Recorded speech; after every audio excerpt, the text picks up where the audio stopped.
राधे राधे दोस्तों, जय श्री कृष्णा। तो आज की इस वीडियो में हम लोग जानेंगे कि आंवला एकादशी के दिन भगवान श्री हरि विष्णु की पूजा किस प्रकार से की जाती है और इसे हम लोग किस प्रकार से कर सकते हैं। इस आंवला एकादशी के दिन श्री हरि यानी कि भगवान विष्णु के प्रिय फल आंवले के पेड़ की पूजा का भी विधान है।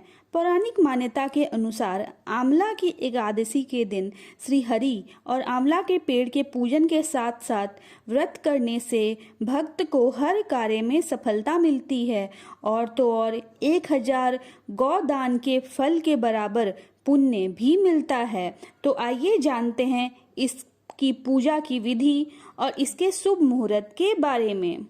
शुरुआत करने से पहले हमें ये जान लेना जरूरी होता है कि आखिर हिंदू धर्म में आंवले की पूजा क्यों किया जाता है और इसका क्या महत्व है।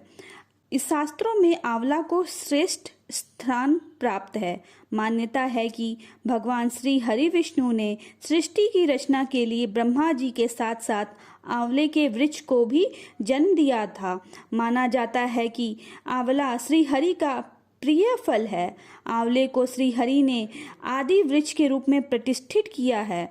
माना जाता है कि इसके हर अंग में भगवान विष्णु का वास होता है। ऐसा माना जाता है कि अमल एकादशी के दिन आंवला और श्री हरि विष्णु की पूजा करने से मोक्ष की प्राप्ति होती है।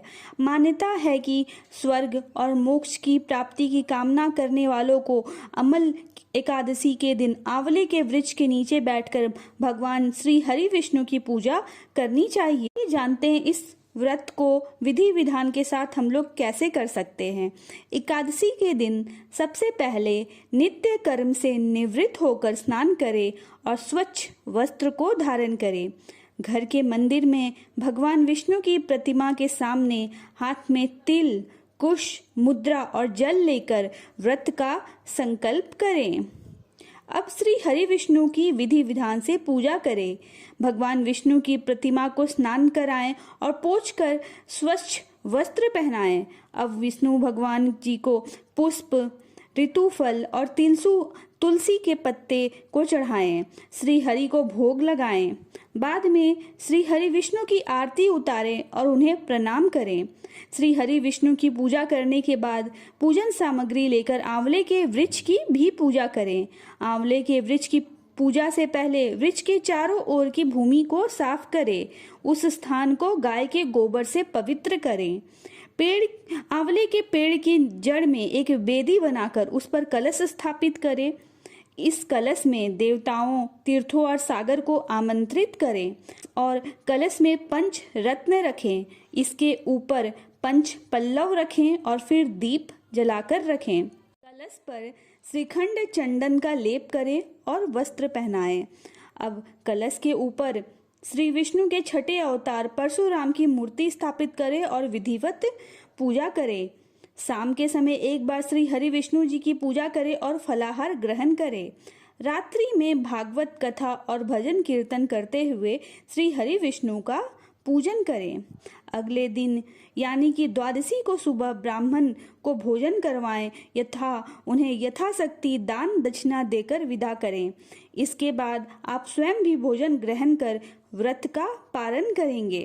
अब सुनते हैं अम्ल एकादशी की कथा को। पौराणिक कथा के अनुसार ब्रह्मा जी भगवान विष्णु की नाभि से उत्पन्न हुए थे। एक बार ब्रह्मा जी ने स्वयं को जानने के लिए परम ब्रह्म की तपस्या करनी आरंभ कर दी। उनकी तपस्या से प्रसन्न होकर भगवान विष्णु प्रकट हो गए। श्री विष्णु को देखते ही ब्रह्मा जी के नेत्रों से अश्रुओं की धारा निकल पड़ी। कहते हैं आंसू विष्णु जी के चरणों पर गिरने के बाद आंवले के पेड़ में तब्दील हो गए थे। भगवान विष्णु ने कहा कि आज से ये वृक्ष और इसका फल मुझे अत्यंत प्रिय है और जो भी भक्त अम्ल की एकादशी पर इस वृक्ष की पूजा विधिवत तरीके से करेगा उसके सारे पाप कट जाएंगे और वो मोक्ष की ओर अग्रसर होगा। तभी से अम्ल एकादशी का व्रत किया जाने लगा है। था इस प्रकार से है कि प्राचीन काल में चैत्ररथ नाम का चंद्रवंशी राजा राज्य करता था। वह अत्यंत विद्वान तथा धर्मी था। उस नगर में कोई भी व्यक्ति दरिद्र व कंजूस नहीं था। सभी नगरवासी विष्णु भक्त थे और राज्य के सभी लोग एकादशी का व्रत किया करते थे। एक समय फाल्गुन मास के शुक्ल पक्ष की आम्ल की एकादशी आई। उस दिन राजा, प्रजा तथा बाल वृद्ध सबने हर्ष पूर्वक व्रत किया। राजा अपनी प्रजा के साथ मंदिर में जाकर पूर्ण कुंभ स्थापित करके धूप, दीप, नैवेद्य, पंचरत्न आदि से आंवले का पूजन करने लगे और इस प्रकार स्तुति करने लगे। हे धात्री, तुम ब्रह्म स्वरूप हो, तुम ब्रह्मा जी द्वारा उत्पन्न हुए हो और समस्त पापों का नाश करने वाले हो। तुमको नमस्कार है। अब तुम मेरा अर्घ्य स्वीकार करो। तुम श्री रामचंद्र जी द्वारा सम्मानित हो। मैं आपकी प्रार्थना करता हूँ, अतः आप मेरे समस्त पापों का नाश करो। उस मंदिर में सब ने रात्रि को जागरण किया। रात के समय वहाँ एक बहेलिया आया जो अत्यंत पापी और दुराचारी था। वह अपने कुटुंब का पालन जीव हत्या करके किया करता था।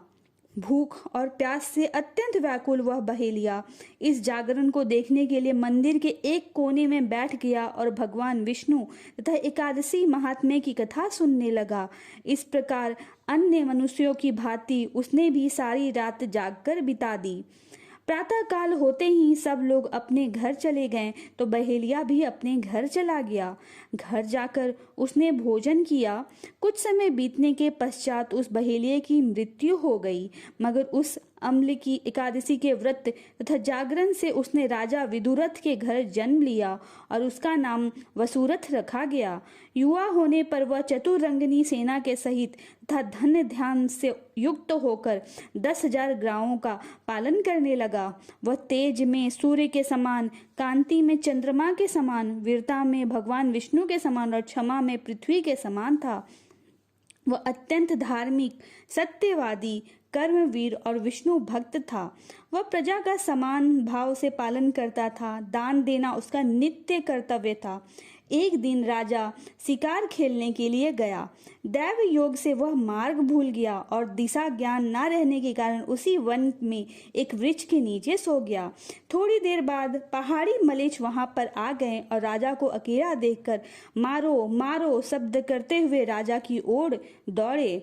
मलेच्छ कहने लगे कि इसी दुष्ट राजा ने हमारे माता पिता, पुत्र पौत्र आदि अनेक संबंधियों को मारा है तथा देश से निकाल दिया है, अतः इसको अवश्य मारना चाहिए। ऐसा कहकर वे मलेच्छ उस राजा को मारने दौड़े और अनेक प्रकार के अस्त्र शस्त्र उसके ऊपर फेंके। वे सब अस्त्र शस्त्र राजा के शरीर पर गिरते ही नष्ट हो जाते और उनका वार पुष्प के समान प्रतीत होता। अब उन मलेच्छों के अस्त्र शस्त्र उल्टा नहीं पर प्रहार करने लगे, जिससे वे मूर्छित होकर गिरने लगे। उसी समय राजा के शरीर से एक दिव्य स्त्री उत्पन्न हुई। वह स्त्री अत्यंत सुंदर होते हुए भी उसकी भ्रिकुटी टेढ़ी थी। उसकी आंखों से लाल लाल अग्नि निकल रही थी, जिससे वह दूसरे काल के समान प्रतीत होती थी। वह स्त्री मलेच्छों को मारने दौड़ी और थोड़ी ही देर में उसने सब मलेच्छों को काल के गाल में पहुंचा दिया। जब राजा सोकर उठा तो उसने मलेच्छों को मरा हुआ देखकर कहा कि इन शत्रुओं को किसने मारा है? इस वन में मेरा कौन हितैषी रहता है? वह ऐसा विचार कर ही रहा था कि आकाशवाणी हुई, हे राजा, इस संसार में विष्णु भगवान के अतिरिक्त कौन तेरी सहायता कर सकता है? इस आकाशवाणी को सुनकर राजा अपने राज्य में आ गया और सुखपूर्वक राज्य करने लगा। जो मनुष्य इस अमल एकादशी का व्रत करते हैं वो प्रत्येक कार्य में सफल होते हैं और अंत में विष्णु लोक को जाते हैं। पुष्प नक्षत्र के दिन आने वाली यह एकादशी बहुत ही पुण्यदायिनी है तथा इसका व्रत करने वालों के जन्म जन्मांतर के सभी पाप नष्ट होते हैं। ऐसी है इस एकादशी व्रत की महिमा। इसके साथ ही एकादशी के दिन आंवले के वृक्ष की 9 परिक्रमा करने तथा आंवले का सेवन करने से सौभाग्य और स्वास्थ्य का वरदान मिलता है। तो आपको यह वीडियो कैसा लगा? अगर अच्छा लगा तो मेरे वीडियो को सब्सक्राइब, लाइक और शेयर जरूर से करें।